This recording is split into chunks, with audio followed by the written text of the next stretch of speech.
Isang biglaang kilabot ang gumambala sa payapang barangay San Isidro, isang maliit na pamayanang nakatago sa liblib na bahagi ng lalawigan ng Quezon. Karaniwan, ang katahimikan dito ay binabasag lamang ng huni ng mga kuliglig sa gabi at ng lagaslas ng hangin sa mga puno ng niyog. Ngunit isang hapon, isang mabahong amoy, masangsang at nakakasulasok, ang nagsimulang gumapang sa hangin, nagmumula sa isang abandonadong bahay sa dulo ng barangay. Nang buksan ng mga otoridad ang pinto, isang tanawing karumal-dumal ang tumambad sa kanila, 29 na bangkay, nasa iba't ibang antas ng pagkabulok, na maayos na nakasalansan sa loob. Para sa mga residente, ito ay gawa ng itim na mahika ng kulam. Ngunit para sa mga pulis, ang mga bakas na kanilang natuklasan ay nagsasabi ng isang kwenteng mas malagim pa sa anumang ritual, isang kwento ng walang awang pagpatay. Sino ang tunay na nasa likod ng nakapangingilabot na misteryong ito? Ang Barangay San Isidro ay isang lugar kung saan ang oras ay tila bumabagal. Napapaligiran ito ng malalawak na palayan, mga kawayanang yumuyukod sa bawat ihip ng hangin, at mga maalikabok na daan ng lupa na nagdurugtong sa bawat tahanan. Simple ang pamumuhay ng mga tao, pagsasaka ang kanilang ikinabubuhay, may ilang nagtitinda sa maliit na palengke, at ang iba ay nakikipagsapalaran bilang manggagawa sa kalapit na bayan. Ngunit ang kapayapaang iyon ay ganap na nawasak isang maalinsangang hapon, nang ang tuyong hangin ay nagdala ng kakaibang amoy na tumutusok sa ilong. Sa simula, inakala ng ilang residente na ito'y amoy lamang ng patay na hayop, isang kambing o marahil isang kalabaw na namatay sa bukid at hinayaang mabulok. Subalit habang lumilipas ang mga araw, ang amoy ay lalong tumitindi, napakatapang na anupat nakakahilo at nakakasuka. Tila nagmumula ito sa iisang direksyon, sa isang malaking bahay na yari sa kahoy at bato na nakatayo sa dulo ng barangay. Matagal nang walang nakatira sa bahay na iyon. Walang nangahas na pumasok mula nang ang may-ari nito, isang kilalang albularyo na nagngangalang Mang Damian, ay nabalitang pumanaw maraming taon na ang nakalilipas. Kapitan, hindi na po ito tama. Pabaho na ng pabaho. Natatakot kami na baka may kung ano na riyan, sabi ni Aling Nena. Isang ginang na ang bahay ay hindi kalayuan sa abandonadong istruktura. Baka sa kanyang boses ang matinding pag-aalala habang kinakausap niya ang kanilang barangay captain. Si Kapitan Lando, ang kapitan ng San Isidro, ay nakatayo na may matigas na ekspresyon sa mukha. Ang lalaki ay kilala sa kanyang pagiging mahinahon at may otoridad, bagamat sa mga nakalipas na araw, madalas siyang makitang balisa. Huminga siya ng malalim at tumingin sa direksyon ng bahay. Ang mga bintana nito'y makapal na sa alikabok, ang pintura sa dingding ay tuklap-tuklap na, at ang bubong ay tinubuan na ng lumot. Sa panlabas na anyo pa lamang, nagbibigay na ito ng nakatatakot na pakiramdam. Sige, sa wakas ay sabi ni Kapitan Lando. Kung ganoon, mamayang gabi ay ire-report natin ito sa pulisya. Huwag na huwag kayong papasok ng kayo lang. Hintayin natin ang mga otoridad. Sumang-ayon ang mga residente. Walang sinuman ang nagtangkang lumapit. Nagkumpol-kumpol na lamang sila sa tabi ng daan, tinatakpan ang kanilang mga ilong gamit ang panyo o ang lailayan ng kanilang mga damit. Ang mga bata ay pinauwi ng maaga, ang mga pinto ng bawat bahay ay isinara ng mahigpit, at ang buong barangay ay binalot ng tensyon.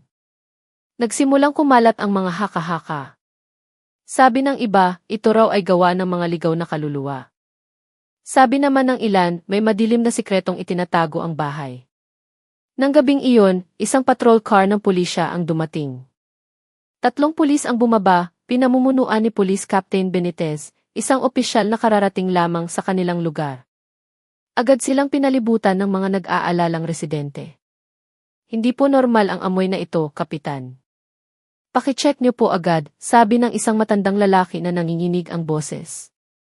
Tumango si Captain Benitez at sinenyasan ang kanyang mga tauhan na maghanda. Dala ang kanilang mga flashlight, naglakad sila patungo sa abandonadong bahay. Tahimik ang paligid, tanging ang huni ng mga kuliglig at ang alulong ng aso sa di kalayuan ang maririnig. Ang mabahong amoy ay lalong tumindi habang papalapit sila sa pinto. Ang lumang pintong kahoy ay mahigpit na nakasara, ngunit halatang marupok na dahil sa katagalan. Sa isang malakas na sipa, bumigay ang pinto. Nang bumagsak ito, isang bugso ng masangsang na amoy ang biglang kumawala, na naging dahilan upang ang ilang residenteng sumisilip ay mapaatras habang nanginginig sa takot. Diyos ko po, bulong ng isang pulis. Itinutok ng mga flashlight ang kanilang liwanag sa loob. Ang mga dingding ay puno ng itim na mansa, maalikabok ang sahig, at ang hangin ay mabigat, maalinsangan at nakakasakal. Ngunit ang pinakagimbal-gimbal sa lahat ay ang tanawin sa isang sulok ng silid, mga katawan ng tao. Hindi isa, hindi dalawa, kundi dose-dosena. Nakasalansan na parang mga basurang walang halaga. Ang ilan ay buto na lamang, ang iba'y mayroon pang nabubulok na laman. Ang bilang ay umabot sa 29. Mga hiyawan ang umalingaw-ngaw mula sa mga residenteng nakasaksi. Ilang babae ang hinimatay, habang ang mga kabataang nag-usisa ay kumaripas ng takbo palayo, maputla ang mga mukha. Agad na pinaalis ng mga pulis ang mga tao at naglagay ng police line. Napapikit sandali si Captain Benitez, sinusubukang pakalmahin ang sarili. Tawagin niyo agad ang forensic team. Walang gagalaw ng kahit ano sa loob ng bahay na to, mariin niyang utos. Si Kapitan Lando, na kanina pa nakatayo sa likuran ng mga residente, ay pinagpapawisan ng malamig. Namumutla ang kanyang mukha, ngunit sinubukan niyang manatiling matatag. Paano? Paanong nangyari to? Mga bangkay ba talaga ng tao yan? Nauutal niyang tanong. Mga bangkay. At hindi kakaunti ang bilang nila, sagot ni Captain Benitez na may mabigat na boses. Hindi ito ordinaryong kaso. Nang gabing iyon, ang barangay San Isidro ay nagkagulo. Ang balita tungkol sa mga natagpuang bangkay ay kumalat na parang apoy. Nagdatingan ang mga tao mula sa mga kalapit na barangay. Dumating din ang lokal na media, dala ang kanilang mga kamera, at ang buong komunidad ay napuno ng takot. Ang abandonadong bahay na dati kinatatakutan lang dahil sa mga multo ay naging isang lugar ng tunay na lagim. May ilang residente na nagbulungan tungkol sa albularyo. Maraming taong pumupunta noon dyan para magpagamot, nila. Sabi nila, kayang pagalingin ni Mang Damian ang malulubhang sakit gamit lang ang mga ritual. Pero kalaunan, yung mga pumupunta roon hindi na nakakabalik. Akala namin, lumipat na sila ng lugar o gumaling na at umalis. Diyos ko, nakakatakot, bulong ng isang matanda habang umiiling. Pero di ba matagal nang patay si Mang Damian? Tanong ng isang binata. Sabi nila, sagot ng isa. Pero walang nakakita sa bangkay niya. Balita lang. Lalong naging kakilakilabot ang kapaligiran. Abala ang mga pulis sa pag-aayos ng lugar. Pinalayo ang mga residente, habang ang mga reporter ay nagsindi ng kanilang mga camera light, na lalong nagpatingkad sa nakakatakot na anino ng lumang bahay. Ang masangsang na amoy na humalo sa maalinsangang hangin ng gabi ay nagpasuka sa marami. Sa gitna ng kaguluhan, isang binatang nagangalang Andres ang nakatayo na parang estatwa.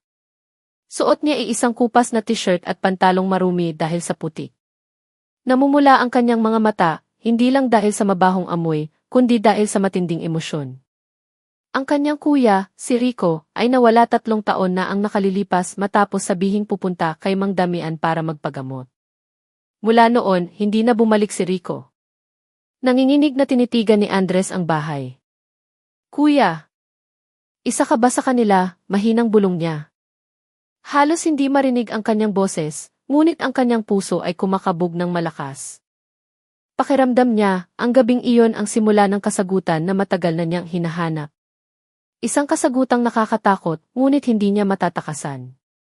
Nang dumating ang forensic team bago maghating gabi, lalong naging magulo ang sitwasyon. Sinimulan nilang ilabas isa-isa ang mga bangkay mula sa loob. Ang mga itim na body bag na nakahilera sa bakuran ay nagdulot ng matinding pagtangis mula sa mga residente. Ilang pamilya ang sumisigaw, umaasang makikita ang nawawala nilang kaanak. Ang mga hiyawan at iyakan ay ginawang impyerno ang gabing iyon. Nakatayo si Captain Benitez sa harap ng bahay, tinitingnan ang nakapangingilabot na tanawin na may mabigat na puso. Alam niyang hindi ito isang ordinaryong kaso. Simula pa lang to, mahina niyang sabi sa isa sa kanyang mga tauhan. Sigurado akong may mas malaki pang nakatago sa likod ng mga bangkay na to. At tama nga siya. Ang gabing iyon ay simula pa lamang ng pagbubunyag sa isang madilim na sikretong matagal nang nakakubli sa barangay San Isidro. Isang sikretong hihila sa maraming tao, wawasak sa tiwala at maglalantad sa isang kabulukang hindi kailanman inakala ng sinuman. Kinaumagahan matapos matuklasan ang mga bangkay, ang barangay San Isidro ay naging parang dagat ng tao. Ang mga daan ng karaniwang tahimik ay napuno ng mga reporter, mga pulis, at mga residente mula sa kalapit barangay na gustong makita mismo ang lugar ng krimen. Ang tunog ng mga kamera, mga bulungan, at mga sigawan ay humalo sa malansang amoy na nananatili pa rin sa hangin. Sa barangay hall, isang emergency meeting ang isinagawa. Si Kapitan Lando ay nakaupo sa harap, balisa ang mukha. Sa tabi niya, si Captain Benitez, ang pulis na namumuno sa investigasyon, ay sinusubukang pakalmahin ang sitwasyon. Napuno ng mga residente ang bulwagan. Ang iba'y nakatayo, ang iba'y nakaupo sa sahig, lahat ay may bakas ng pag-aalala sa kanilang mga mukha. Mga ginoo at ginang, malakas na nagsalita si Captain Benitez. Nakumpirma na po namin na mayroong 29 na bangkay sa abandonadong bahay. Ang forensic team ay nagtatrabaho pa para matukoy kung sino-sino ang mga biktima. Agad na nag-ingay ang mga tao. May mga umiyak, may sumigaw ng pangalan ng nawawala nilang kapamilya, at ang iba ay yumuko na lamang sa takot. Sa gitna ng kaguluhan, isang matandang lalaki na nagngangalang Tatakiko ang tumayo, itinataas ang kanyang tungkod. Matagal ko nang sinasabi, may mali sa bahay na iyan. Simula nang tumira dyan si Albularyong Damian, maraming tao ang nawala. Pero sino ba namang maniniwala sa isang matandang tulad ko? Garalgal ang kanyang boses, ngunit puno ng emosyon. Ang pangalang Damian ay agad na nagpatahimik sa bulwagan.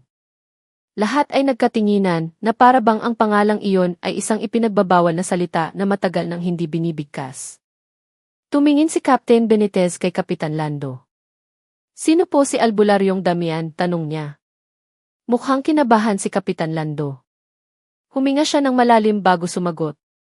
Si Mang Damian, Albularyo ang tawag sa kanya noon. Dumating siya sa barangay na to mga 15 taon na ang nakalipas. Sa simula, marami siyang natulungang may sakit. Sabi nila, kaya niyang pagalingin ang mga sakit na hindi kaya ng doktor. Naniwala ang mga tao dahil may ilan namang gumaling matapos pumunta sa bahay niya. Anong nangyari? Tanong ulit ni Captain Benitez. Kalaunan, marami ring nawala. Yung mga taong pumunta para magpagamot, hindi na nakauwi. Akala namin noon nang ibang bayan sila o lumipat ng tirahan. Hanggang sa mga 7 taon na ang nakalipas, kumalat ang balitang namatay na raw si Mang Damian. Kaya naiwang bakante ang bahay. Simula noon, wala nang nangahas pumasok, paliwanag ni Kapitan Lando na nanginginig ang boses. Muling umugong ang bulungan. Nagsimulang magsisihan ang mga residente. May nagsasabing hindi ordinaryong tao si Damian, kundi isang mangkukulam na nag-aalay ng buhay para sa kanyang itim na mahika. Mayroon ding naniniwalang isa lamang siyang manloloko na sinamantala ang tiwala ng mga tao. Sa isang sulok, si Andres ay nakikinig na may madilim na mukha. Ang mga salitang iyon ay tumutusok sa kanyang puso. Ang kuya niyang si Rico ay pumunta sa bahay ni Damian para maghanap ng lunas. Simula noon, naglaho na siya na parang bula. Kinuyong ni Andres ang kanyang mga kamao, ang puso niya ay puno ng pinaghalong galit at takot. Captain Benitez, sa wakas ay nagsalita si Andres. Matatag ang kanyang boses. Sigurado po akong isa sa mga biktima ang kuya ko. Rico ang pangalan niya. 3 taon nang nawawala matapos pumasok sa bahay na yan. Pakiusap, hanapin niyo po ang katotohanan. Lahat ng mata ay napunta kay Andres. Tinitigan siya ni Captain Benitez ng seryoso. Gagawin namin ang lahat ng aming makakaya, pero kailangan namin ang lahat ng impormasyon. Mayroon ba sa inyo na may naitatagong anumang gamit, sulat, o ebidensya na may kaugnayan kay Albularyong Damian? Ilang residente ang umiling. Subalit, isang ginang na nagngangalang Aling Celia ang lumapit. Dala niya ang isang maliit na kahon na yari sa kahoy. Nanginginig ang mga kamay na iniabot niya ito sa pulis. Ito po, natagpuan ko dati sa kamalig. Akala ko, ordinaryong gamit lang. Pero nang tingnan ko ulit, may kwaderno sa loob. Natakot akong itago, kaya itinago ko na lang. Binuksan ang kahon, at tama nga, sa loob ay may isang lumang kwaderno na may itim na pabalat. Ang mga pahina nito ay puno ng sulat kamay na maayos, ngunit nakakatakot, isang talaan ng mga pasyente. May listahan ng mga pangalan, petsa, at ang kanilang kondisyon nang dumating sila. Ngunit karamihan sa mga pangalan ay may markang pulang tinta. Binasa ito ni Captain Benitez ng mabilis. Lalong tumindi ang tensyon sa kanyang mukha. Maaaring ito ang susi. Maraming pangalan dito ang tumutugma sa mga ulat ng mga nawawala sa barangay na to. Nagkagulo ang mga residente. Ilan ang napahiyaw nang marinig ang pangalan ng kanilang kaanak na binanggit mula sa kwaderno. Umalingaw-ngaw ang iyakan at lalong uminit ang sitwasyon sa bulwagan.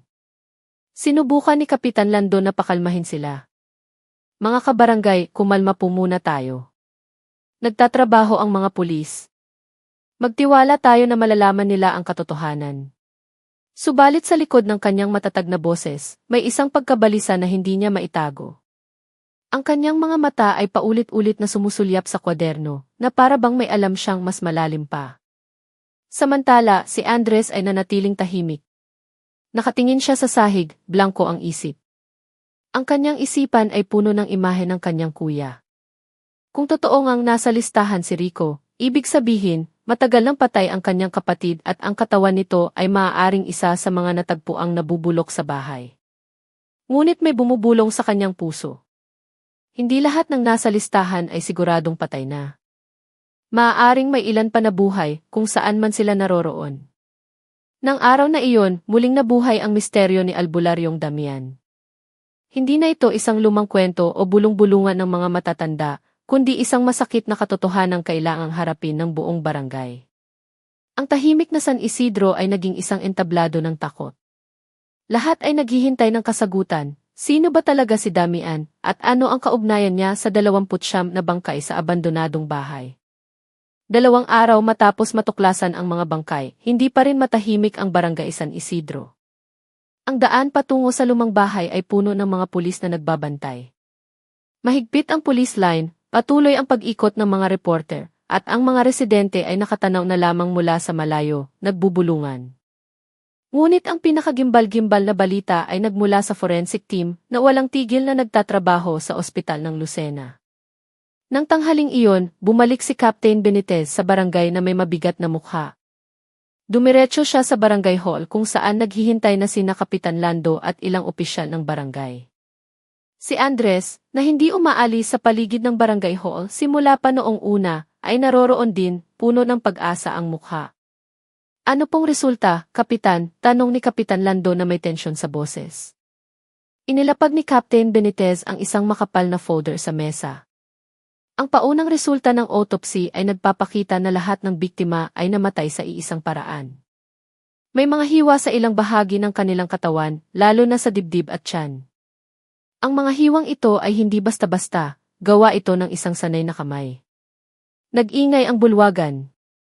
Ilang tao ang napangiwi sa takot. Ibig sabihin, inoperahan sila, nanginginig na tanong ni Aling Nena.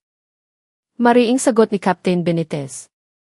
Pero hindi inoperahan para iligtas, kundi para kunin ang isang bagay. Maraming internal organs ang nawawala, atay, bato, at may ilan pa nawala ng mga baga.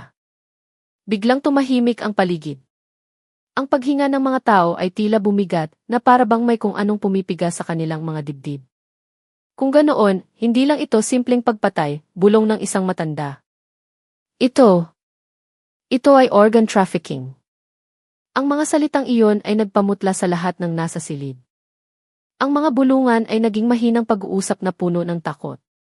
Sa simula, ang akala ng mga residente ay sumpa, kulam o itim na ritual. Ngunit ang katotohanan ng kanilang hinaharap ay mas nakakatakot pa, isang krimen ng tao na planadong-planado. Si Andres, na kanina pa nagpipigil, ay sa wakas ay tumayo. Kung lahat ng biktima ay pinatay sa iisang paraan, ibig sabihin, hindi ito gawa ng isang gabi lang. Matagal na itong nangyayari, marahil ilang taon na. At ang bahay na iyon ay sinadyang gawing imbakan. Tumango si Captain Benitez. Yan din ang iniisip namin. Ang bahay na iyon ay hindi lang tirahan, kundi isang laboratorio ng kamatayan. At ang mas nakapagtataka, napakalinis ng mga hiwa. Hindi ito gawa ng isang ordinaryong tao. Ang gumawa nito ay tiyak na may kaalaman sa medisina o may espesyal na kasanayan. Lahat ng mata ay tila sabay-sabay na napatingin sa iisang pangalan na matagal nang gumugulo sa kanilang isipan. Si Mang Damian, ang albularyo, mahinang sabi ni Aling Celia. Sikat siya noon sa mga kakaibang paraan ng panggagamot. Marami ang nagsasabing may kaalaman siya sa medisina, pero hindi malinaw kung saan niya iyon nakuha. Malakas na tumikhim si Kapitan Lando, sinusubukang kontrolin ang sitwasyon. Huwag tayong basta-basta mag-akusa ng walang ebidensya. Matagal lang nabalitang patay si Damian. Pero wala namang bangkay, mabilis na sabat ni Andres. Kung patay na siya, nasaan ang pruweba?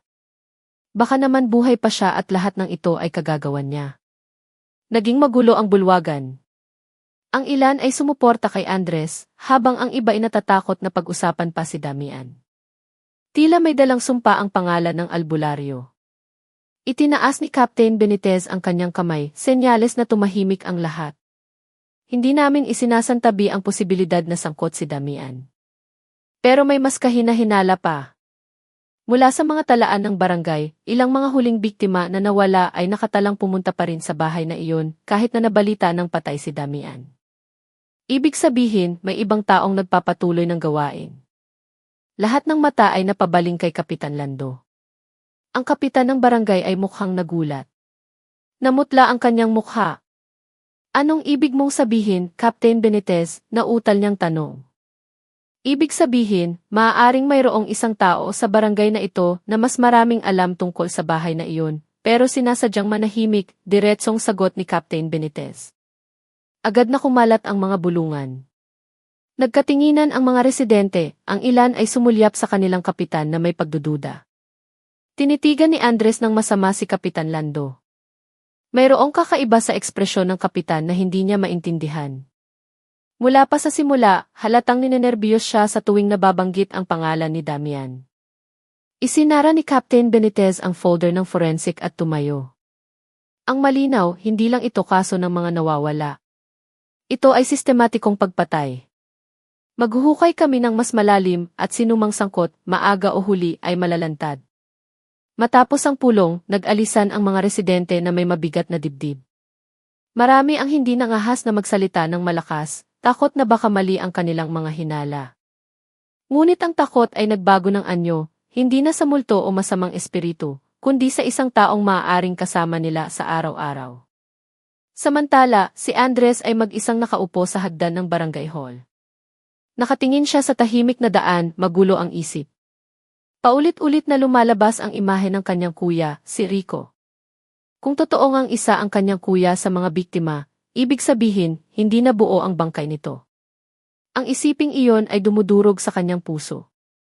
Pero higit pa roon, may nararamdaman siyang mali. Kung si Damian nga ang gumawa nito, bakit mga taga-barangay nila ang pinili niyang biktima? At bakit tila may itinatago ang kanilang kapitan? Ang mga tanong na iyon ay nakabitin sa hangin. Walang makasagot. Ngunit isang bagay ang alam ni Andres, ang sikreto sa likod ng abandonadong bahay ay hindi pa ganap na nabubunyag at isang mas nakakatakot na katotohanan ang naghihintay sa kanila. Mas mabilis dumilim ang gabi sa barangay San Isidro. Matapos kumalat ang resulta ng forensic report, lalong naging kakilakilabot ang kapaligiran. Bihira nang lumabas ng bahay ang mga residente paglubog ng araw. Madilim ang mga kalsada, tanging liwanag mula sa mga gasera sa mga beranda ang nagsisilbing ilaw. Ngunit sa barangay hall, maliwanag pa rin ang mga ilaw. Nakaupo si Captain Benitez sa harap ng mesa, sinusuri ang mga ulat ng mga nawawalang tao na nakalap mula sa mga residente. Mahaba ang listahan, mas mahaba kaysa sa inaasahan niya. Bawat pangalan ay may dalang kwento ng kalungkutan, may nawalan ng anak, kapatid, asawa, nang walang anumang bakas. Sa tabi niya, si Andres ay tumutulong na itugma ang listahan sa kwaderno ng mga pasyente ni Mang Damian. Kapitan, tingnan niyo to. Nandito ang pangalan ni Rico. Ang taon ng pagkawala niya, eksakto sa talaan ni Damian, nanginginig ang boses ni Andres nang banggitin niya ang pangalan ng kanyang kuya. Dahan-dahang tumango si Captain Benitez. Nakikiramay ako, Andres. Pero tandaan mo, bawat pangalan sa listahang ito ay isang ebidensya. Sa pamamagitan nito, matutuklasan natin kung sino ang nasa likod ng lahat ng ito. Hindi pa sila nakakapagpatuloy ng bumukas ang pinto ng barangay hall. Pumasok si Kapitan Lando, pagod ang mukha, ngunit balisa ang mga mata. Captain Benitez, kailangan pa bang gamitin ang barangay hall ngayong gabi? Nababahala ang mga residente na makakita ng maraming pulis dito. Baka isipin nilang haunted na ang lugar natin. Tinitigan siya ng malalim ni Captain Benitez. Kaya nga kami kailangang magtrabaho. Kung hindi malulutas agad ang kasong ito, hindi lang ang barangay na to, kundi buong Quezon ang magkakagulo. Hindi kami pwedeng tumigil ngayon. Isang pilit na ngiti ang isinukot ni Kapitan Lando, saka naupo sa isang sulok. Ang kanyang mga kamay ay kinukuyom ang sombrero na lagi niyang dala. Pinagmasdan ni Andres ang bawat kilos niya. Mayroong mali. Mula pa sa simula, tila laging sinusubukan ng kapitan na isara ang usapan tungkol kay Damian. Lalong tumindi ang tensyon nang pumasok ang isang pulis na may dalang bagong folder. Sir, may natagpuan kaming kakaibang talaan sa opisina ng barangay, ulat niya. Listahan ng mga mahihirap na residente na nakatanggap ng tulong, pero ang ilan sa mga pangalan sa listahang ito ay kapareho ng mga pangalan ng biktima. Agad na natigilan si Kapitan Lando. Wala iyang kaugnayan. Ang listahang iyan ay para sa mga mahihirap. Walang kinalaman iyan sa kaso. Ngunit ang pagtaas ng kanyang boses ay nagpatahimik sa silid. Kinuha ni Captain Benitez ang folder at binuklat ito. Interesante. Ang mga pangalang ito ay hindi lang tumutugma sa listahan ng mga biktima, kundi ang huling petsa ng tulong na natanggap nila ay malapit din sa araw na iniulat silang nawawala. Naramdaman ni Andres na uminit ang kanyang dugo. Anong ibig sabihin niyan, Kapitan? Pinili sila ng kapitan para maging biktima, malakas niyang tanong. Ingatan mo ang pananalita mo, bata, biglang sigaw ni Kapitan Lando. Namula ang kanyang mukha at tumulo ang pawis sa kanyang sentido. Wala akong kinalaman sa karumaldumal na gawaing yan. Nanatiling kalmado si Captain Benitez. Walang nag-aakusa sa inyo, Kapitan Lando. Pero kailangang maipaliwanag ang mga katotohanan. Paanong nagkataon na ang listahan ng tulong ng barangay ay tumutugma sa listahan ng mga nawawalang biktima? Mayroon ba kayong itinatago? Hindi sumagot si Kapitan Lando. Tumayo siya, naglakad-lakad sa silid at yumuko ng malalim. Mula sa labas, narinig ang ingay ng mga residenteng nagkukumpulan. Tila narinig nila ang maliit na kaguluhan sa loob. Isang ina ang biglang sumigaw mula sa labas. Kapitan Lando, huling nakita ang anak ko na kasama ninyo bago siya nawala. Sagutin niyo, nasaan na siya? Ang sigaw na iyon ay lalong nagpagulo sa mga tao. Naggalit ang mga ngipin ni Kapitan Lando. Paninira lang to. Lahat ng ito ay kasinungalingan. Sinenyasan ni Captain Benitez ang kanyang mga tauhan na pakalmahin ang mga residente. Ngunit ang pagdududa ay kumalat na. Nang gabing iyon, ang pangalan ni Kapitan Lando ay nagsimulang tingnan ng may ibang mata, hindi na bilang tagapagtanggol ng barangay, kundi bilang isang taong maaaring nagtatago ng malaking sikreto. Matapos mag-alisan ang mga tao, muling tumahimik ang barangay hall. Tinitigan pa rin ni Andres si Kapitan Lando. Kung totoo pong wala kayong kinalaman, patunayan nyo. Huwag kayong umiwas. Dahil kung hindi, lalo lang kayong magmumukhang kahina-hinala. Lumingon si Kapitan Lando, namumula ang mga mata. Wala kang alam, Andres. May mga bagay na hindi basta-basta masasabi.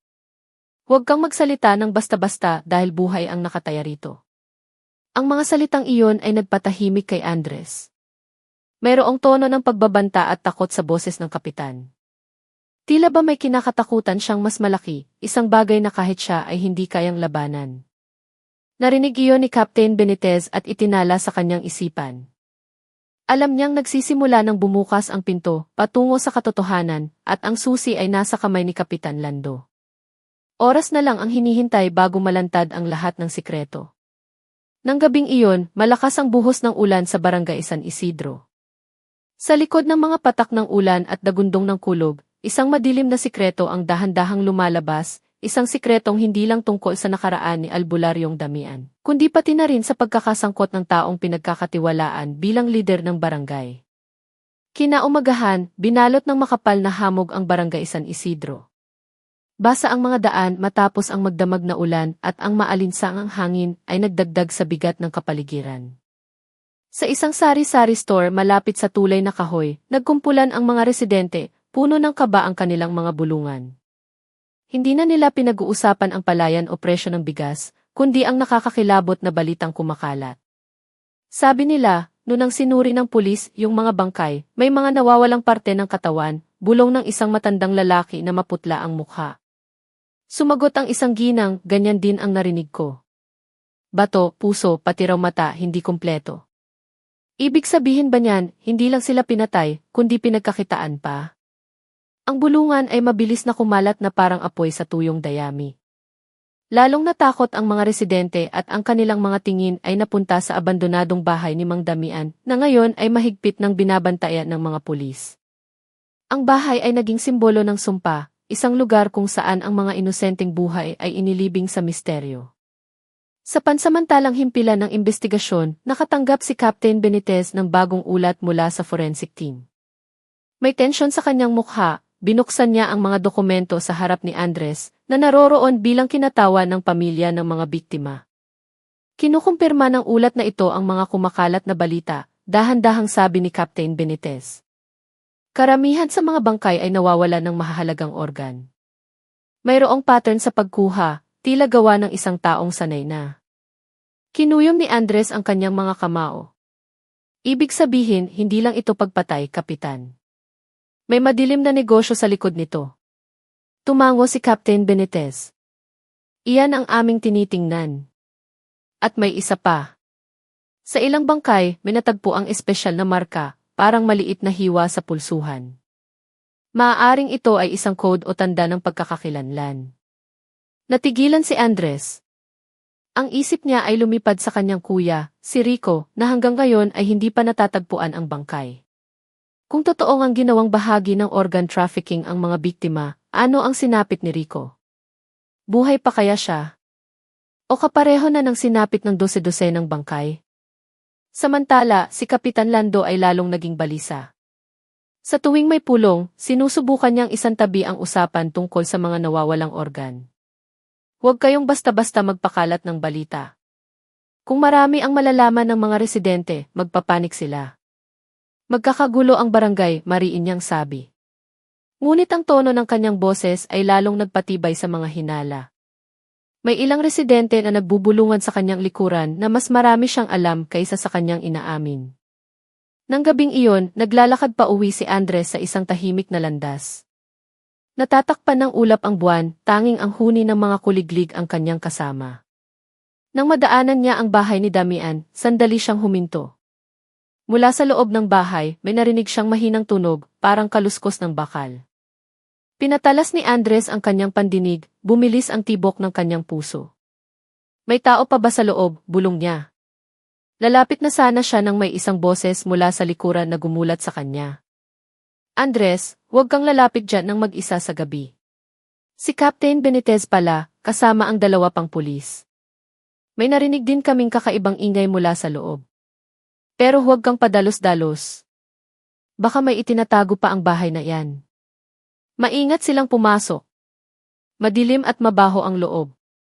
Ang liwanag ng flashlight ay tumama sa mga dingding na puno ng tuyong mansa ng dugo. Sa isang sulok, isang lumang pintong kahoy ang bahagyang nakabukas. Itinulak ito ni Captain Benitez at natuklasan nila ang isang hagdanan pababa sa ilalim ng lupa. Ang silong ay malamig at maalinsangan. Mayroong isang lumang operating table na kinakalawang, mga surgical knife, at mga bote na may kakaibang likido. Sa isang estanteng kahoy, may dose-dosenang lumang medical records. Ang ilan ay sulat kamay. Kinuha ni Andres ang isa at binasa ng nanginginig ang boses. Bato sa kaliwa, bigong maibenta. Puso, nakuha na. Mga mata, naipadala na. Nabitawan ni Andres ang kwaderno. Namutla ang kanyang mukha. Diyos ko. Totoo nga. Hindi lang ito pagpatay. Negosyo ito ng laman loob ng tao. Napahigpit ang pagkakatikom ng bibig ni Captain Benitez. Pinagmasdan niya ang buong silid. At lahat ng mga talaang ito ay isinulat ng iisang tao, si Damian. Pero sigurado akong hindi siya nag-iisa. Lumabas sila sa silong na may mabigat na pakiramdam. Nang gabing iyon, lalong luminaw ang katotohanan. Ang mga bangkay na natagpuan ay dulo lamang ng isang mas malaking krimen. Hinawakan ni Andres ang balikat ni Captain Benitez. Kung may international network sa likod nito, ano ang mangyayari sa barangay natin, Kapitan? Naging biktima rin kaya si Rico? Tinitigan siya ni Captain Benitez nang may paninindigan. Hanggat hindi natin natatagpuan si Rico, ituring mo siyang buhay pa. At kung totoong sangkot ang kapitan, maaga o huli, hindi na siya makapagtatago. Sa di kalayuan, umalingaw ang tahol ng mga aso.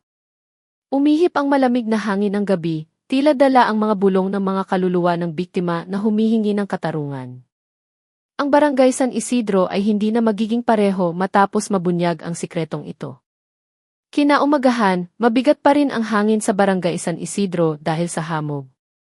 Ngunit ang kapaligiran sa barangay hall ay masiksikan pa kaysa karaniwan.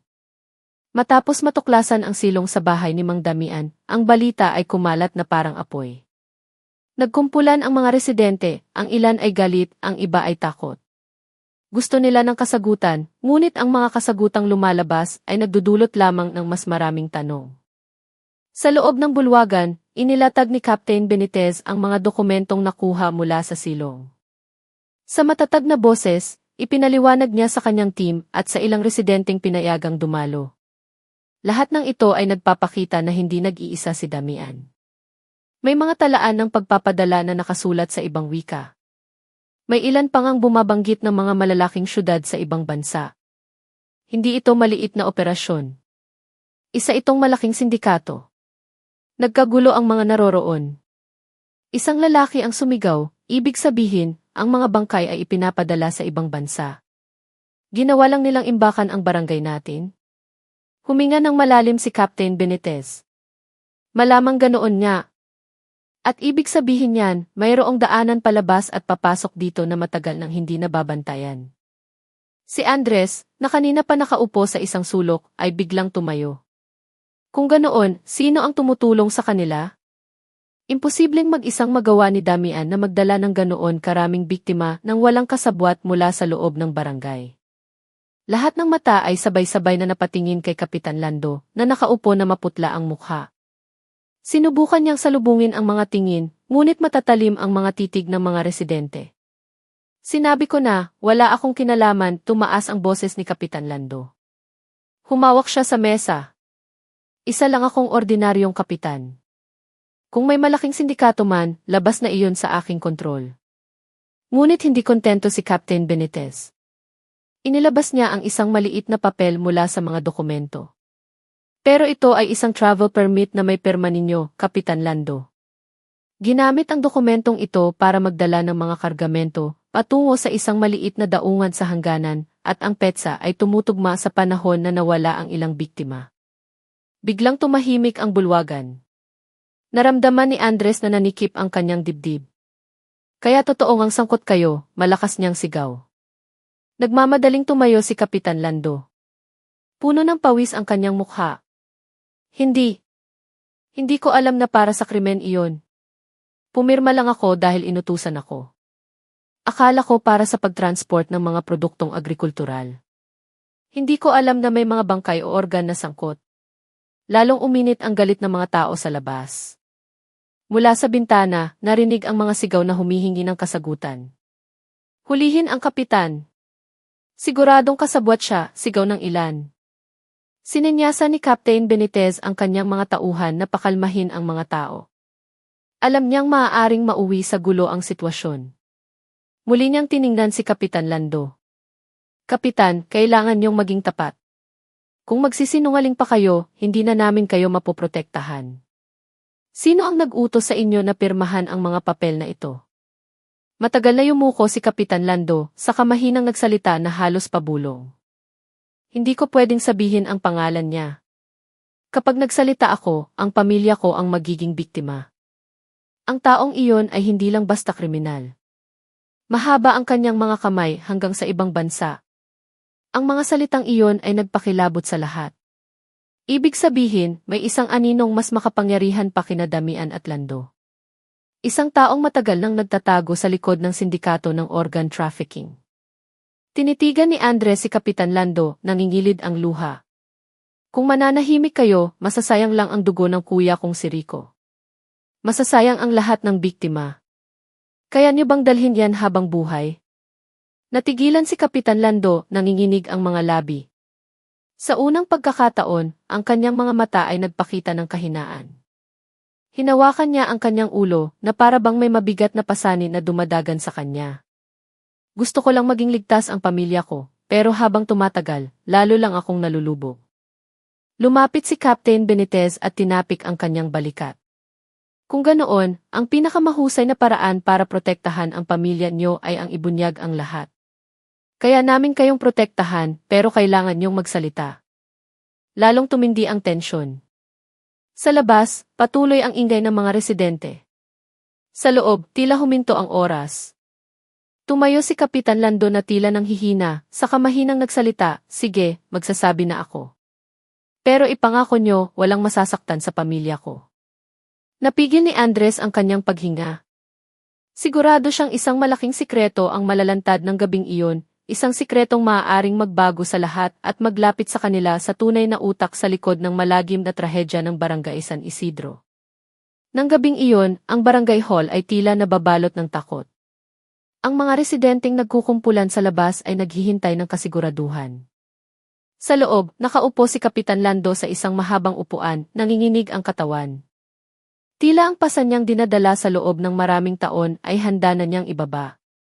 Tinitigan siya ni Captain Benitez, naghihintay sa mga salitang mahirap lumabas sa bibig ng isang kapitan na matagal nang itinuring na tagapagtanggol. Si Andres ay nakatayo malapit sa bintana, malakas ang kabog ng kanyang dibdib. Alam niyang may malaking mabubunyag. Huminga ng malalim si Kapitan Lando. May isang lalaki. Ang pangalan niya ay Ricardo Velasco. Hindi siya taga rito, pero lahat ng krimen na nangyayari dito ay konektado sa kanya. Tumahimik ang silid. Ang pangalang iyon ay bago sa pandinig ng marami, ngunit ang paraan ng pagbigkas ni Kapitan Lando ay nagpakilabot sa lahat. Sino siya? Seryosong tanong ni Captain Benitez. Si Velasco ay isang negosyante mula sa labas ng Quezon. Sa panlabas, mukha siyang kagalang-galang, may kumpanya ng export ng mga produktong agrikultural. Pero maskara lang yon. Ang totoo, siya ang nagpapatakbo ng sindikato ng organ trafficking. Si Damian ay nagtatrabaho para sa kanya. At ako, naputol ang boses ni Kapitan Lando. Napilitan akong tumulong dahil tinakot ni Velasco ang pamilya ko. Lumapit si Andres, puno ng galit ang mukha. Kaya alam niyo pala sa lahat ng oras na nagtatrabaho si Damian para sa taong yon at nanahimik lang kayo. Yumuko si Kapitan Lando. Wala akong pagpipilian. Noong unang tumanggi ako, nakatanggap ako ng litrato ng pamilya ko na sinusundan. Kapitan lang ako, Andres. Paano ko lalabanan ang isang taong may kapangyarihan hanggang sa ibang bansa? Pinukpok ni Captain Benitez ang kanyang daliri sa mesa, mabilis ang takbo ng kanyang isip. Kung si Velasco nga ang utak nito, mas malaki ang sindikato kaysa sa inaakala natin. Ang mahalagang tanong, siya rin ba ang kumuha kay Rico? Natigilan si Andres. Nangingilid ang kanyang mga luha. Buhay pa ba si Rico? Tanong niya na may pag-asa sa boses. Matagal siyang tiningnan ni Kapitan Lando. Hindi ko sigurado. Pero narinig kong minsan na binanggit ni Damian na may isang binata silang itinago para sa isang espesyal na order. Hindi ko alam kung si Rico iyon pero tumutugma ang edad. Ang maliit na pag-asang iyon ay nagpanginig kay Andres. Kung ganoon, kailangan natin siyang mahanap bago mahuli ang lahat. Tumango si Captain Benitez. Pero kailangan nating mag-ingat. Kapag nalaman ni Velasco na nabunyag na siya, sigurado akong susubukan niyang burahin ang lahat ng bakas, kasama na ang mga testigo. Tila kinumpirma ng kanyang mga salita, isang malakas na putok ang biglang narinig mula sa labas ng barangay hall. Lahat ay nagulat. Sumigaw sa takot ang mga residente. May mga tumakbo patungo sa direksyon ng putok. Ang mga pulis na nagbabantay ay nagmadaling lumabas. Dumikit si Andres sa bintana. Pumutok na gulong ng sasakyan iyon, tanong niya. Isang pulis ang tumakbo papasok. Hindi po, sir. Putok ng baril. May bumaril sa isa sa mga checkpoint. Agad na tumayo si Captain Benitez. Isara ang mga pinto. Protektahan ang lahat sa loob. Namutla si Kapitan Lando, nanginginig ang katawan. Sinabi ko na sa inyo, hindi sila mananahimik. Kapag nabanggit ko ang pangalan niya, alam na nila. Lahat tayo ay nasa panganib. Kinuyom ni Andres ang kanyang mga kamao, takot at galit ang naghahalo sa kanyang dibdib. Kung naglakas loob na silang bumaril dito sa barangay, ibig sabihin, nakamamatay nga para sa kanila ang katotohanang hawak natin. Pero hindi ako aatras. Hahanapin ko si Rico, anuman ang panganib. Tiningnan ni Captain Benitez ang binata ng may paghanga. Ang tapang mo ang magiging susi, Andres. Pero tandaan mo, isang sindikatong may pera, armas, at mga koneksyon ang kalaban natin. Mula ngayon, walang sinuman sa atin ang kikilos ng mag-isa. Sa labas, lalong naging magulo. Sumisigaw ang mga residente. Sinusubukan silang pakalmahin ng mga pulis. Ang tahimik na gabi ay naging isang larangan ng takot. Tinakpan ni Kapitan Lando ang kanyang mukha. Hindi ninyo naiintindihan. Si Velasco ay hindi lang negosyante. May koneksyon siya sa matataas na opisyal, kahit sa mga otoridad na dapat sanang nagpoprotekta sa atin. Kapag kinalaban niyo siya, ituturing kayong kaaway ng Estado. Kinuyom ni Captain Benitez ang kanyang kamao. Kung ganoon, kailangan nating maging matalino. Hindi lang tayo lumalaban sa mga kriminal, kundi pati na rin sa mga aninong nagpoprotekta sa kanila. Ang tanging paraan ay mangalap ng matibay na ebidensya at ilantad siya sa liwanag. At ibig sabihin niyan, kailangan nating kumilos ng mas mabilis kaysa sa kanila. Tinitigan ni Andres si Kapitan Lando. Kung gusto niyo talagang protektahan ang pamilya niyo, huwag kayong tumigil sa pagsasalita. Sabihin niyo ang lahat ng alam niyo tungkol sa paraan ng pagtatrabaho ni Velasco. Sino ang mga tauhan niya, saan ang mga daanan niya, lahat ng lugar na narinig niyo. Huminga ng malalim si Kapitan Lando, saka tiningnan sina Andres at Benitez na may pagod na mga mata. Sige, sasabihin ko ang lahat. Pero pagkatapos nito, hindi na magiging pareho ang buhay natin. Sa labas, umihip ang hangin, dala ang amoy ng pulbura. Ang barangay San Isidro ay hindi na lang saksi sa trahedya, kundi isang larangan ng digmaan sa pagitan ng mga ordinaryong taong naghahanap ng katotohanan at isang madilim na sindikatong nagsisikap itago ito. At sa gitna ng lahat, ang pangalan ni Ricardo Velasco ay naging isang aninong nagbabanta, isang aninong kailangang pabagsakin para wakasan ang lagim. Ang barangay hall, na karaniwang lugar ng pulong, ay naging isang tahimik na interrogation room. Lalong lumalalim ang gabi, ngunit lahat ay gising at alerto. Sa labas, mahigpit pa rin ang pagbabantay ng mga pulis matapos ang pamamaril. Nakaupo si Kapitan Lando na pagod ang mukha. Nanginginig ang kanyang mga kamay habang nagsasalita. Hindi nag-iisa si Velasco. May 3 siyang taong pinagkakatiwalaan na nag-aayos ng lahat. Isa ang kumukuha ng mga biktima, isa ang nag-aayos ng transportasyon, at isa ang nagbebenta ng mga organ sa ibang bansa. Lumapit si Captain Benitez, itinatala ang bawat salita. Sino sila? Sabihin mo ang mga pangalan. Ang isa ay isang dating nurse, si Sonia. Siya ang nakakaalam kung paano kunin ang mga organ nang hindi nasisira. Madalas siyang kasama ni Damian. Ang pangalawa, si Herman, may-ari ng isang bodega sa gilid ng bayan. Ang bodega niya ang transit point bago ilabas ang mga organ. At ang huli, si Rodolfo. Siya ang may international connections. Madalas siyang bumiyahe dahil sa negosyo raw, pero ang totoo, nagdadala siya ng mga organ gamit ang mga illegal na export channels. Tumahimik ang silid. Naintindihan ng lahat kung gaano kaorganisado ang sindikato. Hindi lang ito gawa ng isang baliw na albularyo o isang takot na kapitan, kundi isang sistema ng krimen na maayos na tumatakbo, parang isang malaking kumpanya. Yumuko si Andres, tumigas ang kanyang panga. Kung ganoon, malaki ang posibilidad na nasa kamay ng isa sa kanila si Rico. Maaaring nasa bodega pa o baka nailabas na. Nabasag ang kanyang boses. Tinapik siya ni Captain Benitez sa balikat. Huwag tayong susuko. Ang impormasyong ito ang magbubukas ng daan para sa atin. Pero kailangan nating maging matalino sa pagkilos. Isang maling galaw at maaaring mawala ang lahat ng ebidensya. Lumunok si Kapitan Lando. Kailangan niyong malaman na palagi silang dumadaan sa mga rutang hindi nababantayan. May isang maliit na daungan sa tabi ng Ilog Agos, hindi kalayuan sa kabilang bayan. Doon nila inilalabas ang mga organ. Minsan na akong pumirma ng permit para sa kanila nang hindi alam kung ano talaga ang laman. Tinitigan siya ni Andres. Bakit ngayon niyo lang sinabi ang lahat ng ito? Nanginginig ang boses ni Kapitan Lando. Dahil natakot ako. Sa tuwing susubukan kong tumanggi, may dumarating na banta. Binabato ang bahay ko, o bigla na lang may mga estrangherong nagmamasid sa pamilya ko. Para akong ibong nakakulong hanggang sa mabunyag ang lahat ng ito.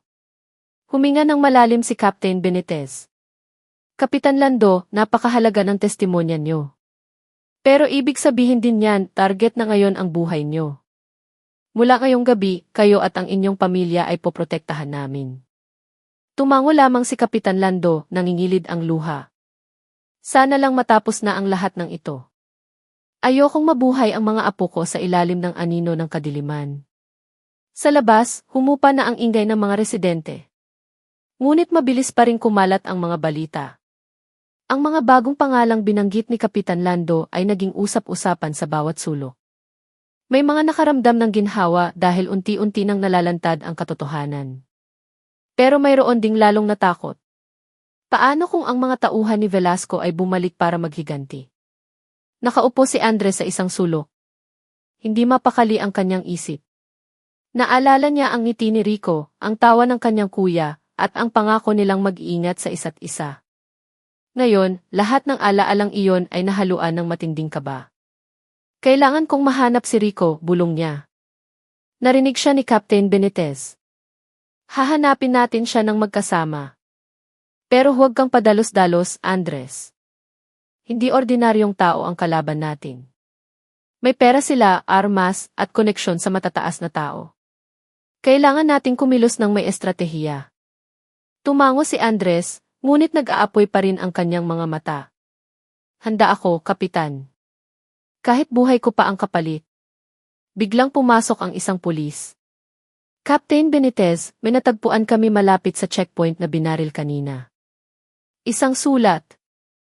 Binuksan ni Captain Benitez ang sulat. Isang magaspang na sulat kamay ang nabasa niya. Tigilan niyo na ang paghahanap. Kung hindi, isa-isang magiging bangkay ang mga residente. Napatahimik ang lahat. Naggalit ang mga ngipin ni Andres.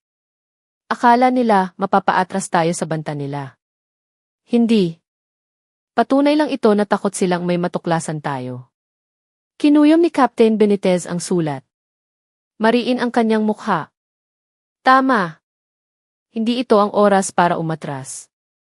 Ngayon na tayo dapat kumilos ng mas mabilis bago pa sila gumawa ng susunod na hakbang. Napapikit si Kapitan Lando. Nanginginig ang kanyang katawan. Hindi ninyo alam kung gaano kalupit si Velasco at ang mga tauhan niya. Hindi biro ang bantang iyan. Kapag nagpatuloy kayo, maaaring maging larangan ng massacre ang barangay na ito. Ngunit diretsong tinitigan ni Andres si Kapitan Lando. Mas mabuting lumaban sa kasamaan kaysa mabuhay ng may takot. Naniniwala akong naghihintay ng katarungan ang mga biktima at sisiguraduhin kong hindi magiging isa sa kanila si Rico. Ang kapaligiran ay napuno ng determinasyon. Alam ng lahat na ang susunod na hakbang ay magdadala sa kanila sa mas malaking panganib, ngunit mas malapit din sa katotohanan. Malakas ang buhos ng ulan ng gabing iyon. Madulas at maputik ang daan habang dahan-dahang tumatakbo ang sasakyan ng pulis patungo sa gilid ng bayan kung saan nakatayo ang bodega ni Herman. Malaki ang gusali, kupas ang pintura, at may kinakalawang na pintong bakal na mahigpit na nakasara. Mula sa labas, mukha itong tahimik na parang matagal nang inabandona. Ngunit alam ni Captain Benitez na ang itsura ay mapanlin lang. Huwag kayong magpapabaya, mariin niyang sabi. Ang mga lugar na tulad nito ay karaniwang mailihim na lagusan. Kailangan nating kumilos ng mabilis at tahimik. Nakaupo si Andres sa likod, matalim ang tingin sa bodega. Malakas ang kabog ng kanyang dibdib. Sigurado siyang sa likod ng pintong iyon, mayroong bakas ni Rico, isang tanda ng kanyang buhay, o ng kabaligtaran nito. Pagdating nila, agad na pinalibutan ng maliit na team ng 5 pulis ang lugar. Isang pulis ang lumapit sa malaking kandado sa pinto, pinutol ito gamit ang isang espesyal na kagamitan. Ang tunog ng nabaling metal ay malinaw na narinig sa gitna ng ulan. Dahan-dahang bumukas ang pintong bakal, nagbunyag ng kadiliman sa loob. Binuksan ang mga flashlight. Isang masangsang na amoy ang sumalubong sa kanila, hindi lang amoy ng patay na daga o nabubulok na bigas, kundi isang matapang na amoy kemikal na nakakasakal. Halos masuka si Andres, ngunit pinigilan niya ang sarili. Pumasok sila. Ang sahig ay puno ng mga tuyong mansa ng likido.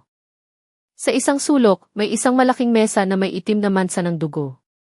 Sa ibabaw nito, may mga surgical knife, disposable gloves, at maliliit na tubo na may mga etiketang banyaga. Pinagmasdan ni Captain Benitez ang mga gamit.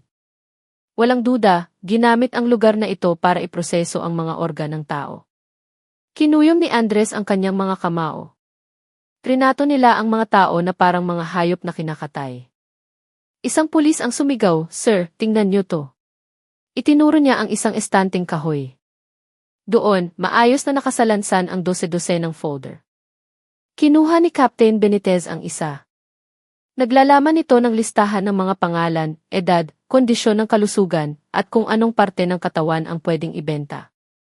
Lumapit si Andres, nanlaki ang mga mata. Sa isang pahina, natagpuan niya ang isang pangalang nagpatigil sa tibok ng kanyang puso, Rico. Sa kolum ng tala, nakasulat, bata pa. Malusog ang mga organ. Status, naghihintay ng proseso. Buhay pa si Rico, garalgal ang boses ni Andres, ngunit puno ng pag-asa. Tinapik siya ni Captain Benitez sa balikat. Malakas itong ebidensya. Pero hindi pa natin alam kung saan siya ikinulong. Maaaring inilipat na siya. Biglang may narinig silang ugong ng makina mula sa di kalayuan. Lahat ay natigilan. Isang liwanag ng sasakyan ang papalapit. Mabilis na bumulong si Captain Benitez, patayin ang mga flashlight. Dumapa lahat. Yumuko sila sa likod ng mga sako. 2 pickup truck ang huminto sa tapat ng bodega. Bumaba ang ilang lalaking matipuno ang katawan, may dalang mga baril. Isa sa kanila, na nakasuot ng itim na kapote, ay pamilyar kay Andres. "Damian. Bilis, ikarga na ang mga gamit." Pinapamadali na ni Velasco ang delivery ngayong gabi, malakas ang boses ni Damian. Pumasok ang ilang tauhan, binuksan ang isang malaking kahon sa sulok. Napigil ni Andres ang kanyang paghinga nang makita niya ang laman nito, mga cooler box na may medical labels, malinaw na naglalaman ng mga organ. Sinuri ito ni Damian at tumango. "Magaling. Dalhin na agad sa daungan." Sininyasan ni Captain Benitez ang kanyang team na huwag gumalaw. Masyadong marami ang kalaban. Kung magkakaroon ng putukan, malalagay sa panganib ang kanilang buhay at maaaring mawala ang ebidensya. Ngunit hirap magpigil si Andres. Ang makita si Damian, ang taong pinakamalapit kay Velasco, na ilang metro lang ang layo ay nagpainit sa kanyang dugo. Nanginginig ang kamay na dinukot niya ang maliit na kutsilyo sa kanyang bulsa. Tinitigan siya ni Captain Benitez, umiling na tila sinasabing, "Huwag pa ngayon." Matapos maikarga ang lahat, nag-utos si Damian. "Umalis na." Ayaw ni Velasco ng delay. Umalis ang mga sasakyan, iniwan ang bodega na muling naging tahimik. Saka lang nagbigay ng senyales si Captain Benitez na ligtas na. Lahat ay nakahinga ng maluwag. Sinuntok ni Andres ang sahig. "Dapat hinuli na natin sila kanina." Tinitigan siya ni Captain Benitez. "Andres, makinig ka. Kung sumalakay tayo, ilang tauhan lang ang makukuha natin. Pero kung susundan natin sila, didiretso tayo sa pinagmulan. Mahahanap natin si Rico." Natigilan si Andres. Gusto niyang sumabog sa galit, pero alam niyang tama ang sinabi ng kapitan. "Sige, kapitan. Pero huwag na nating hayaang makatakas sila ulit. Ayokong mawala ng bakas ni Rico." Tumango si Captain Benitez. "Susundan natin sila." Sinabi na ni Damian ang destinasyon nila, ang daungan. "Doon tayo kikilos." Bago umalis, bumalik si Andres sa mesang puno ng dugo. Tinitigan niya ang mga surgical knife. "Sumusumpa ako, lahat ng sangkot dito ay magbabayad. Para kay Rico, para sa lahat ng biktima." Maulap pa rin ang langit ng tahimik na tumakbo ang sasakyan ng pulis patungo sa isang maliit na daungan sa gilid ng Ilog Agos. Ang manipis na hamog sa ibabaw ng tubig ay nagdagdag sa nakakatakot na kapaligiran. Dinala sila ng isang palikolikong daan sa isang tahimik na lugar na may ilang ilaw lamang. Itinaas ni Captain Benitez ang kanyang kamay. Hinto. Mula rito, maglalakad na tayo. Maingat na bumaba si Andres.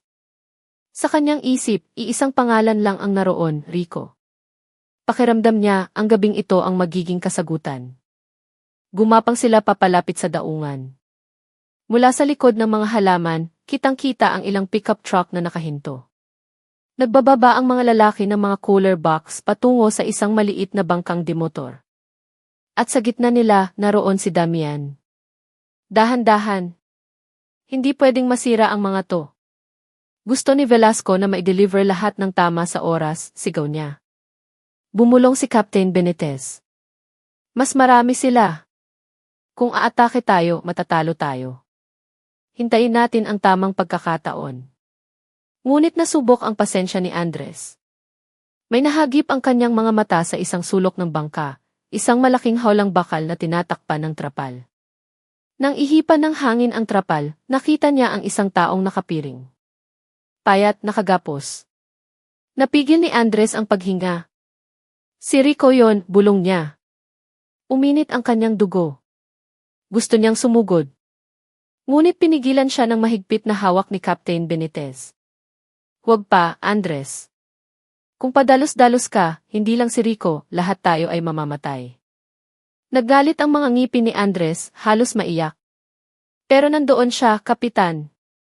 Kung magkakamali tayo, hindi na siya makakalabas doon ng buhay. Magtiwala ka sa akin. Lalong tumindi ang tensyon nang may tumawag kay Damian. Malinaw ang kanyang boses. Boss. Handa na lahat. Aalis na ang bangka. Nandito na rin si Rico.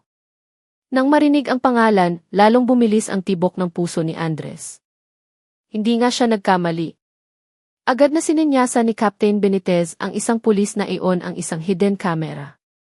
I-record natin lahat.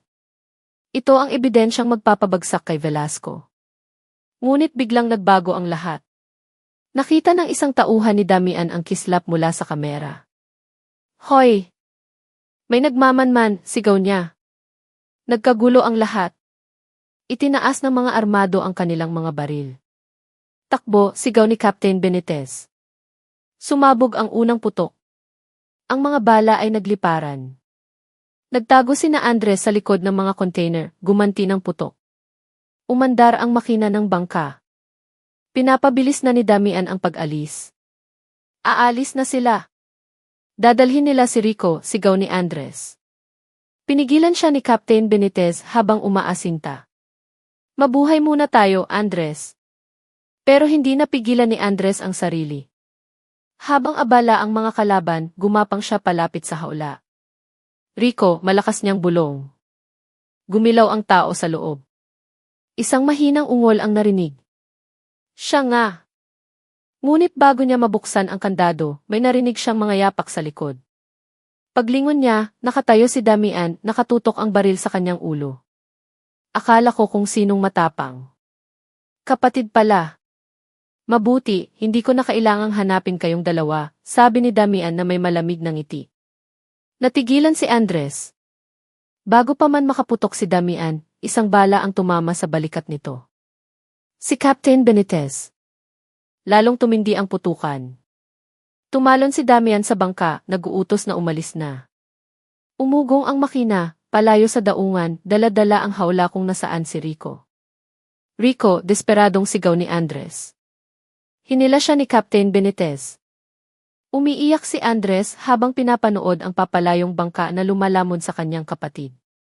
Hinawakan siya ng mahigpit ni Captain Benitez. Hindi pa tayo talo.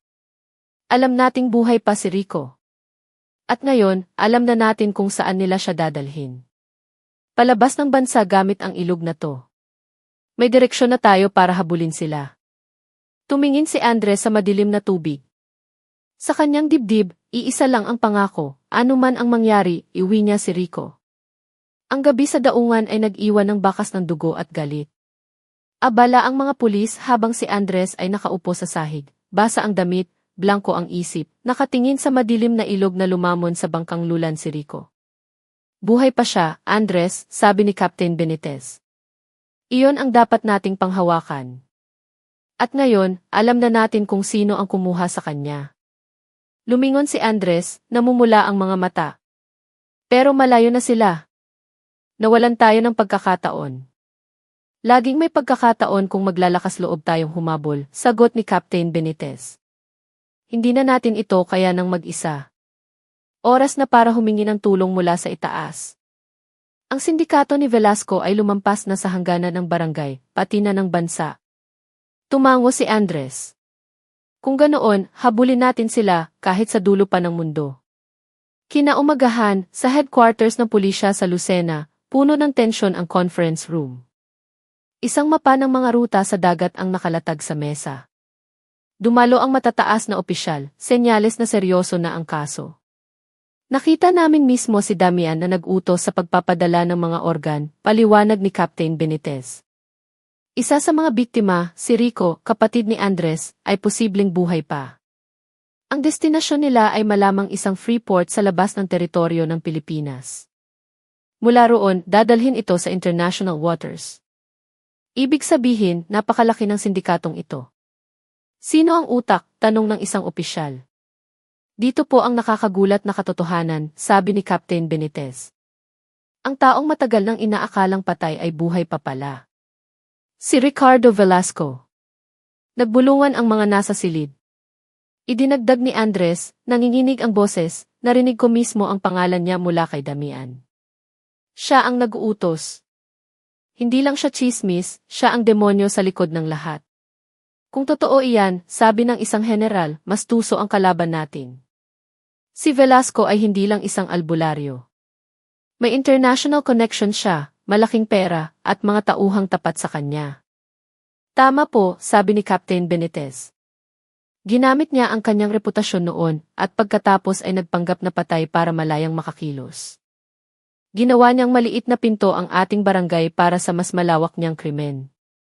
Kinuyom ni Andres ang kamao. Wala akong pakialam kung gaano kalaki ang sindikato niya. Nasa kanya ang kuya ko at babawin ko siya. Nang tanghaling iyon, isang bagong ulat ang dumating. Isang informant ang nag-report tungkol sa isang kahina-hinalang bangka na huminto para magkarga ng gasolina bago tumuloy sa laot. Ang pangalan ng bangka, Mawar Hitam. Iyan na, sabi ni Captain Benitez. Ang bangkang nagdala kay Rico. Kung ganoon, habulin na natin sila ngayon din, sabi ni Andres. Ngunit itinaas ng general ang kanyang kamay. Hindi pwedeng padalos-dalos. Maaaring may kasama silang escort. Kailangan nating maghanda ng isang malawakang operasyon sa dagat. Halos hindi makapaghintay si Andres, ngunit pinakalma siya ni Captain Benitez. Makinig ka, Andres. Hindi na ito personal na paghihiganti. Ito ay isang operasyon para wasakin ang buong sindikato ni Velasco. Kapag nagtagumpay tayo, hindi lang si Rico ang maliligtas, kundi pati ang marami pang posibleng maging biktima. Lumunok si Andres. Alam niyang tama ang sinabi ng kapitan, ngunit sumisigaw ang kanyang puso na kumilos na. Sige po, pero huwag na sanang magtagal. Wala nang maraming oras si Rico. Nang gabing iyon, hindi makatulog si Andres. Nakatayo siya sa balkonahe, nakatingin sa mga bituin. Ang imahe ni Rico sa loob ng hawla ay paulit-ulit na bumabalik sa kanyang isipan. Lumapit si Captain Benitez. Kailangan mong mag-ipon ng lakas, Andres. Mahaba pa ang ating lalakbayin. Sa tingin niyo po, kaya pa niyang lumaban, tanong ni Andres. Hanggat may pag-asa, kayang lumaban ng tao nang higit pa sa inaakala natin, sagot ni Captain Benitez. Naniniwala akong lumalaban pa si Rico, tulad mo na lumalaban dito. Huminga ng malalim si Andres. Hindi ako titigil hanggat hindi ko nakikita sa sarili kong mga mata si Velasco. Gusto kong malaman niya kung ano ang pakiramdam ng agawin ang pamilya ng iba. At kapag dumating ang araw na iyon, sabi ni Captain Benitez, hindi ka mag-iisa. Nasa tabi mo ako. Sa di kalayuan, narinig ang busina ng isang barko. Para kay Andres, Isa itong tawag, isang senyales na malapit na ang malaking laban, at ang anino ni Ricardo Velasco ay nagiging mas totoo. Madilim pa ang langit nang maglayag ang patrol boat ng pulisya mula sa daungan ng Lucena. Ang hangin ay may dalang amoy alat mula sa dagat. Ito na ang huling operasyon. Kung mabibigo sila, maaaring mawala si Rico magpakailanman. Nakatayo si Captain Benitez sa deck, matalim ang tingin. Ang target natin ang Mawar Hitam. Kapag nakita, haharangin natin. Tandaan, huwag basta-basta magpapaputok. Baka nasa loob si Rico. Nakatayo si Andres sa tabi niya, puno ng determinasyon. Ilang oras ang lumipas, isang itim na bangka ang natanaw sa di kalayuan. Komandante, iyon na, sigaw ng isang pulis. Tama, yan ang Mawar Hitam, sabi ni Captain Benitez. Pinabilis nila ang takbo. Umugong ang sirena. Mula sa itim na bangka, may mga nagsigawan. Nagtakbuhan ang mga lalaki, itinaas ang kanilang mga armas. Sa gilid ng bangka, nakita ni Andres ang hawlang bakal at sa loob, si Rico. Rico, sigaw niya. Sumabog ang unang putok. Nagsimula ang bakbakan sa gitna ng dagat. Lumabas si Damian sa deck ng Mawar Hitam. Huwag niyo silang palapitin. Kailangang makarating lahat kay Velasco. Ang pangalang iyon ay lalong nagpaalab sa galit ni Andres. Tumakbo siya, humawak sa isang lubid at tumalon. Lumipad siya sa ere at bumagsak sa deck ng kalaban. Andres, huwag kang padalos-dalos, sigaw ni Captain Benitez. Ngunit nasa gitna na ng mga kalaban si Andres. Sinugod siya, ngunit lumaban siya ng buong tapang. Hanggang sa isang malakas na boses ang narinig. Tigil! Mula sa kabina, lumabas ang isang lalaking nasa 50 anyos, matipuno ang katawan, puno ng peklat ang mukha, at matalim ang mga mata. Iyon si Ricardo Velasco, ang taong matagal nang itinuturing na patay. Natigilan si Andres. Kaya totoong ang buhay ka. Ngumisi si Velasco. Ang kamatayan ay isang kasangkapan lamang. Habang naniniwala ang lahat na patay ako, malaya akong nakakakilos. Demonyo ka, sigaw ni Andres. Kinuha mo ang mga inosenteng tao, kasama ang kuya ko. Si Rico, tumawa si Velasco. Malakas at malusog. Mataas ang presyo ng mga organ niya sa international market. Dapat ka pang magpasalamat, binigyan ko ng halaga ang buhay niya. Halaga, umungol si Andres. Pagdurusa ang ibinigay mo. Sumugod si Andres. Nagsimula ang isang matinding laban. Si Velasco ay hindi lang utak ng krimen, malakas siya at sanay makipaglaban. Itinutok ni Damian ang kanyang baril, ngunit bago pa siya makaputok, isang bala mula sa patrol boat ang tumama sa kanyang balikat. Tumalon si Captain Benitez at ang kanyang mga tauhan sa bangka. Ricardo Velasco, arestado ka sa krimen ng human trafficking at murder, sigaw ni Captain Benitez. Tumawa ng malakas si Velasco kahit duguan na ang kanyang bibig. Arestuhin ako. Sa tingin niyo, patas ang mundo? Marami pang mas mataas sa akin. Kahit mamatay ako, may magpapatuloy. Isang malakas na suntok mula kay Andres ang nagpabagsak sa kanya. Agad siyang pinusasa ng mga pulis. Tumakbo si Andres sa hawla. Nanginginig ang mga kamay na binuksan niya ito. Rico, gising. Nandito na ako. Idinilat ng mahinang katawan ang kanyang mga mata. Andres, halos pabulong niyang sabi. Niyakap ni Andres ang kanyang kapatid. Pangako, uuwi na tayo. Tapos na ang lahat. Nang sumikat ang araw, ang Mawar Hitam ay nasa ilalim na ng kontrol ng mga pulis. Si Velasco at ang kanyang mga tauhan ay dinala palayo. Ang mga alon ay tila bumubulong ng ginhawa. Tinupad mo ang pangako mo, Andres, sabi ni Captain Benitez. Ligtas na si Rico. At ang ating barangay ay malaya na sa anino ng kadiliman. Tiningnan ni Andres ang kanyang kapatid na mahinang natutulog sa kanyang mga bisig. Isang maliit na ngiti ang sa wakas ay sumilay sa kanyang mukha. Hindi lang ito para sa akin, Kapitan. Ito ay para sa lahat ng biktima na hindi na makapagsalita. Ngayong araw, nakuha nila ang katarungan. Sa ilalim ng liwanag ng umaga,